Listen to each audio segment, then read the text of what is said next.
بسم اللہ الرحمن الرحیم۔ شہداء کی روحیں کہاں ہیں؟ ابن عباس رضی اللہ تعالیٰ عنہ بیان کرتے ہیں، رسول اللہ صلی اللہ علیہ وسلم نے فرمایا، جب تمہارے بھائی غزوہ احد میں شہید ہوئے تو اللہ نے ان کی روحوں کو سبز پرندوں کے پیٹوں میں کر دیا۔ وہ جنت کی نہروں میں وارد ہوتی ہیں، وہاں کے پھل کھاتی ہیں اور عرش کے سائے میں لٹکتی ہوئی سونے کے قندیلوں میں ٹہرتی ہیں۔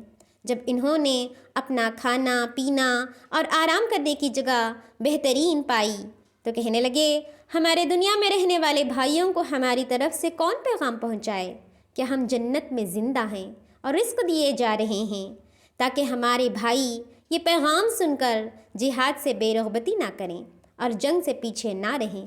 تو اللہ نے فرمایا، میں تمہاری طرف سے ان کو پیغام پہنچاؤں گا۔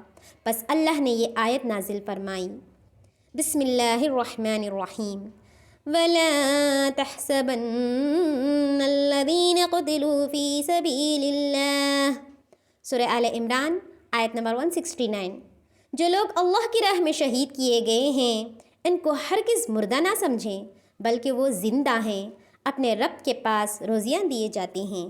تخریج سنن ابی داؤد، روایت صحیح ہے۔ السلام علیکم ورحمۃ اللہ وبرکاتہ۔ Kindly like, subscribe and share my Junubian channel.